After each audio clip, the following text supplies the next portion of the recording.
ଆଜି ଆମେ ଓଡ଼ିଶା ଗ୍ରାମ ପଞ୍ଚାୟତ ଆଇନ 1964 ବିଷୟରେ ଟିକେ କଥା ହେବା। ମାନେ ଆମ ଗାଁ ଗହଳିରେ ଶାସନ କେମିତି ଚାଲେ, ସେଇ ଆଇନଟା ହିଁ ତାର ମୂଳ। ହଁ, ନିଶ୍ଚୟ। ଆମ ପାଖରେ ଏଇ ଆଇନର କିଛି ଜରୁରୀ ଅଂଶ ଅଛି, ତ ଚାଲନ୍ତୁ ଟିକେ ଭଲକିରି ଦେଖିବା ଏଥିରେ କ'ଣ ସବୁ ଅଛି। ହଁ, ଆଉ ଏଇଟା ଗୁରୁତ୍ୱପୂର୍ଣ୍ଣ କାରଣ ଦେଖନ୍ତୁ, ଏହା ଆଗରୁ ଥିବା 1948ର ଆଇନକୁ ପୁରା ବଦଳାଇ ଦେଇଥିଲା। ଓଡ଼ିଶାରେ ପଞ୍ଚାୟତ ବ୍ୟବସ୍ଥାକୁ ଗୋଟେ ନୂଆ ଏମିତି କହିପାରିବା ଏକାଠି କଲା। ଆଚ୍ଛା। ଆଉ ତାପରେ ଯେବେ ସମ୍ବିଧାନର ସେଇ 73ତମ ସଂଶୋଧନ ହେଲା 1992ରେ, ସେଇ ଅନୁସାରେ ଏଥିରେ ବହୁତ ପରିବର୍ତ୍ତନ ବି ହେଲା। ହୁଁ। ମୂଳ କଥା ଥିଲା କି ଗାଁ ସ୍ତରରେ ଶାସନଟା ଲୋକଙ୍କ ପାଖକୁ ଯାଉ ଆଉ ଟିକେ ଶକ୍ତିଶାଳୀ ହଉ। ଠିକ୍। ତେବେ ଏଇ ଯୋଉ ବ୍ୟବସ୍ଥା କଥା ଆମେ କହୁଛୁ, ଏହାର ମୂଳ ଦ୍ୱାରଟା କ'ଣ? କେମିତି? ମାନେ ଗାଁରେ କେମିତି କାମ କରେ ଏଟା? ଦେଖନ୍ତୁ, ପ୍ରଥମେ ତ ସରକାର ଗୋଟେ ଅଞ୍ଚଳକୁ ଗ୍ରାମ ହିସାବରେ ଘୋଷଣା କରନ୍ତି। ସେଠି ଜନସଂଖ୍ୟା ମାନେ ସାଧାରଣତଃ 2000ରୁ 10,000 ଭିତରେ ରହିବ। ଆଚ୍ଛା। ପ୍ରତି ଏମିତି ଗ୍ରାମ ପାଇଁ ଗୋଟେ ଗ୍ରାମ ଶାସନ ତିଆରି ହୁଏ। ଏଟା ଗୋଟେ ସଂସ୍ଥା ଭଳି, ଆଉ ସେ ଗାଁର ଯେତେ ଭୋଟର ସମସ୍ତେ ଏହାର ସଦସ୍ୟ। ଓହୋ। ଆଉ ଏହାର ମୁଖ୍ୟ କାମ କରିବା ପାଇଁ ତା ପାଇଁ ଥାଏ ଗ୍ରାମ ପଞ୍ଚାୟତ। ହୁଁ।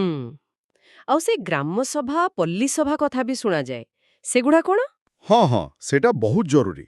ଦେଖନ୍ତୁ, ଗ୍ରାମ ସଭା ମାନେ ସବୁ ଭୋଟରମାନଙ୍କର ସଭା। ଏଇଟା ବର୍ଷକୁ ଅନ୍ତତଃ 2 ଥର ବସିବା କଥା। ଫେବୃଆରୀରେ ଥରେ ଆଉ ଜୁନରେ ଥରେ। ଆଚ୍ଛା, 2 ଥର। ହଁ, ଆଉ ଏଇଠି ବଡ଼ ବଡ଼ ନିଷ୍ପତ୍ତି ହୁଏ। ଯେମିତି ଗାଁର ବିକାଶ ପାଇଁ କ'ଣ ଯୋଜନା ହେବ, କେତେ ଟଙ୍କା ଖର୍ଚ୍ଚ ହେବ, ମାନେ ବଜେଟ୍। ଆଉ କେଉଁମାନେ ସରକାରୀ ସାହାଯ୍ୟ ପାଇବେ, ହିତାଧିକାରୀ ଚୟନ, ଏସବୁ ଗ୍ରାମସଭା ହିଁ ପାସ୍ କରେ। ବାଃ। ଆଉ ତାଠୁ ବି ତଳ ସ୍ତରରେ, ମାନେ ପ୍ରତି ଗାଁ ବା ୱାର୍ଡ ପାଇଁ ଅଛି ପଲ୍ଲୀ ସଭା। ପଲ୍ଲୀସଭା। ହଁ, ଏଇଟା ବି ବର୍ଷକୁ ଥରେ ବସେ, ସାଧାରଣତଃ ଫେବୃଆରୀରେ। ଏଠି ସ୍ଥାନୀୟ ଲୋକେ ନିଜ ଅସୁବିଧା ଦରକାର ବିଷୟରେ କଥା ହୁଅନ୍ତି ଆଉ ପଞ୍ଚାୟତକୁ ପ୍ରସ୍ତାବ ଦିଅନ୍ତି। ବୁଝିଲି। ଏଥିରେ ଆଉ ଗୋଟେ କଥା ମୋତେ ବଡ଼ କୌତୂହଳପୂର୍ଣ୍ଣ ଲାଗେ। ସେଇ ସଂରକ୍ଷଣ ବ୍ୟବସ୍ଥା, ସେଟା କେମିତି କାମ କରେ? ଆଜ୍ଞା, ଏଇଟା ସେ 73ତମ ସଂଶୋଧନର ଗୋଟେ ବହୁତ ବଡ଼ ଅଂଶ। ଆଇନ କହୁଛି କି ଅନୁସୂଚିତ ଜାତି ମାନେ ଏସ୍ସି ଆଉ ଅନୁସୂଚିତ ଜନଜାତି ଏସ୍ଟି, ଏମାନଙ୍କ ପାଇଁ ୱାର୍ଡ ସଭ୍ୟ ପଦ ସଂରକ୍ଷିତ ରହିବ। କେତେ ସଂରକ୍ଷିତ ରହିବ? ସେମାନଙ୍କ ଜନସଂଖ୍ୟା ଯେତିକି ସେଇ ଅନୁପାତରେ। ଆଉ ଯେଉଁ ଅଞ୍ଚଳଗୁଡ଼ାକ ଅନୁସୂଚିତ ଅଞ୍ଚଳ ମାନେ ପେସା ଏରିଆ, ହଁ। ସେଠି ଅତି କମ୍ରେ ଅଧା ସିଟ୍ ଏସ୍ଟି ମାନଙ୍କ ପାଇଁ ସଂରକ୍ଷିତ। ଏହାଛଡ଼ା ପଛୁଆ ବର୍ଗଙ୍କ ପାଇଁ ମାନେ ବିସିଙ୍କ ପାଇଁ ବି 37% ସଂରକ୍ଷଣର ବ୍ୟବସ୍ଥା ଅଛି। ଓହୋ। ଆଉ ମହିଳାମାନଙ୍କ ପାଇଁ? ସେମାନଙ୍କ କଥା କ'ଣ? ହଁ, ଏଇଟା ବୋଧେ ସବୁଠୁ ବେଶୀ ଗୁରୁତ୍ୱପୂର୍ଣ୍ଣ। ମୋଟ ଯେତେ ସିଟ୍ ଅଛି, ତାର ଅତି କମ୍ରେ ଅଧା ମାନେ 50% ମହିଳାମାନଙ୍କ ପାଇଁ ସଂରକ୍ଷିତ। ଅଧା। ବାଃ। ହଁ, ଆଉ ଏଇ ଅଧା ଭିତରେ ଏସ୍ସି, ଏସ୍ଟି, ବିସି ମହିଳା ବି ଅଛନ୍ତି। ଏଇଟା ସେତେବେଳେ ଗୋଟେ ବହୁତ ବଡ଼ ପଦକ୍ଷେପ ଥିଲା। ନିଶ୍ଚୟ। ଆଉ ଏଇ ଯୋଉ ସଂରକ୍ଷିତ ସିଟ୍ ଗୁଡ଼ାକ, ସେଗୁଡ଼ାକ ଗୋଟିଏ ୱାର୍ଡରେ ସବୁବେଳେ ରହେନି।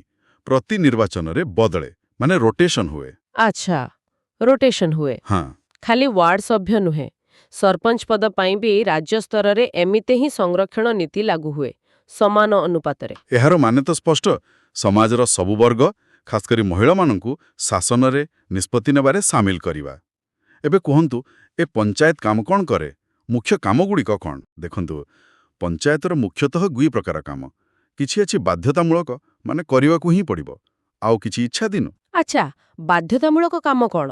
ସେଥିରେ ଆସୁଛି ଯେମିତି ଗାଁ ରାସ୍ତା ତିଆରି କରିବା, ମରାମତି କରିବା, ଲୋକଙ୍କୁ ପିଇବା ପାଣି ଯୋଗେଇବା, ନାଳା ନର୍ଦ୍ଦମା ସଫା ରଖିବା, ଜନ୍ମ ମୃତ୍ୟୁର ହିସାବ ରଖିବା, ମାନେ ପଞ୍ଜୀକରଣ କରିବା। ହୁଁ। ସରକାରୀ ସମ୍ପତ୍ତିର ଦେଖାଶୁଣା କରିବା, ଛୋଟ ଛୋଟ ଜଙ୍ଗଲଜାତ ଜିନିଷର ପରିଚାଳନା, ଗରିବୀ ଦୂର କରିବା କାର୍ଯ୍ୟକ୍ରମରେ ସାହାଯ୍ୟ କରିବା, ଆଉ ସେଇ ରାସନ ଦୋକାନ ପିଡିଏସ୍ ତା ଉପରେ ନଜର ରଖିବା। ଏମିତି ବହୁତ କାମ। ଆଚ୍ଛା, ଆପଣ ସେ ଅନୁସୂଚିତ ଅଞ୍ଚଳ କଥା କହୁଥିଲେ। ହୁଁ। ସେଠି କିଛି ଅଲଗା ବ୍ୟବସ୍ଥା ଅଛି କି? ହଁ, ଅଛି। ଅନୁସୂଚିତ ଅଞ୍ଚଳରେ ପଞ୍ଚାୟତକୁ କିଛି ଅଧିକ କ୍ଷମତା ମିଳିଛି। ଯେମିତିକି ଗାଁରେ ନିଶା କାରବାରକୁ ରୋକିବା, ଓହୋ। ଆଦିବାସୀ ଲୋକଙ୍କୁ ଜମି ଯେମିତି ବେଆଇନ ଭାବେ ଅନ୍ୟ କାହାକୁ ନ ଯାଏ ସେଟା ଦେଖିବା, ବନ୍ଦ କରିବା, ସ୍ଥାନୀୟ ହାଟ ବଜାର ପରିଚାଳନା କରିବା, ଏମିତି କିଛି ବିଶେଷ କ୍ଷମତା ଅଛି। ବୁଝିଲି। ଆଉ ଏସବୁ ଛଡ଼ା ସରକାର ଯଦି କହିବେ କିମ୍ବା ପଞ୍ଚାୟତ ନିଜେ ଚାହିଁବ, ତ ଆହୁରି କିଛି କାମ ବି କରିପାରେ। ଗଛ ଲଗେଇବା, ପଶୁପାଳନରେ ସାହାଯ୍ୟ କରିବା, ଏମିତି। ତେବେ ମୋଟ ଉପରେ ଏସବୁର ପ୍ରକୃତ ମହତ୍ତ୍ୱ କ'ଣ ରହିଲା? ଏତେ ସବୁ ବ୍ୟବସ୍ଥା କାହିଁକି? ଦେଖନ୍ତୁ, ମୂଳ ଲକ୍ଷ୍ୟ ହେଉଛି ଗଣତାନ୍ତ୍ରିକ ବିକେନ୍ଦ୍ରୀକରଣ। ମାନେ ଶାସନ କ୍ଷମତାଟା କେବଳ ଉପରେ ନ ରହି ତଳ ସ୍ତରକୁ ଗାଁ ପାଖକୁ ଆସୁ। କାରଣ ସ୍ଥାନୀୟ ଲୋକେ ହିଁ ନିଜ ଅଞ୍ଚଳର ସମସ୍ୟା, ନିଜର ଦରକାର ସେଟା ଭଲ ଭାବେ ବୁଝନ୍ତି ନା। ହଁ, ସେଇଟା ଠିକ୍। ତେଣୁ ସେମାନଙ୍କୁ ନିଜ ବିକାଶ ପାଇଁ ନିଷ୍ପତ୍ତି ନେବାର ଅଧିକାର ମିଳୁ। ଆଉ ଏଇ ଯୋଉ ସଂରକ୍ଷଣ ବ୍ୟବସ୍ଥା ହେଲା, ତା ଦ୍ୱାରା ସମାଜର ସବୁ ବର୍ଗ, ପଛୁଆ ଥିବା ଲୋକ ଆଉ ବିଶେଷ କରି ମହିଳାମାନଙ୍କୁ ଶାସନରେ ସକ୍ରିୟ ଭାବେ ଭାଗ ନେବାକୁ ସୁଯୋଗ ମିଳୁଛି। ଏଇଟା ହିଁ ତ ସ୍ଥାନୀୟ ସ୍ୱୟଂ ଶାସନର ମୂଳଦୁଆ। ବେଶ, ଆଜିର ଆଲୋଚନାରୁ ଓଡ଼ିଶା ଗ୍ରାମ ପଞ୍ଚାୟତ ଆଇନର ଯୋଉ ମୁଖ୍ୟ କଥାଗୁଡ଼ିକ, ମାନେ ଏହାର ଗଠନ କେମିତି, ସଂରକ୍ଷଣ କେମିତି କାମ କରେ, ଆଉ ପଞ୍ଚାୟତର କାମ କ'ଣ, ଏସବୁ ବିଷୟରେ ଗୋଟେ ମୋଟାମୋଟି ଭଲ ଧାରଣା ମିଳିଗଲା। ହଁ, କିନ୍ତୁ ଏଠି ଗୋଟେ କଥା ଭାବିବାର ଅଛି। କାଗଜ କଲମରେ ତ ବହୁତ ଭଲ ବ୍ୟବସ୍ଥା ଅଛି, ସଂରକ୍ଷଣ ହଉ କି ଗ୍ରାମସଭା ପଲ୍ଲୀସଭାର କ୍ଷମତା ହଉ, କିନ୍ତୁ ପ୍ରକୃତରେ ମାନେ ବାସ୍ତବ କ୍ଷେତ୍ରରେ ଏଗୁଡ଼ିକ କେତେ କାମ କରୁଛି? ଏଇଟା ଗୋଟେ ବଡ଼ ପ୍ରଶ୍ନ। ହଁ, ଗାଁ ଗହଳିରେ ପ୍ରକୃତ ସାମାଜିକ ନ୍ୟାୟ ଆଉ ଅର୍ଥନୈତିକ ବିକାଶ ଆଣିବାରେ ଏ ଆଇନର ଭୂମିକା କେତେ ଦୂର ସଫଳ ହୋଇପାରିଛି, ଏ ବିଷୟରେ ଆହୁରି ଗଭୀର ଭାବେ ଚିନ୍ତା କରିବାର ଆବଶ୍ୟକତା ଅଛି ବୋଧେ।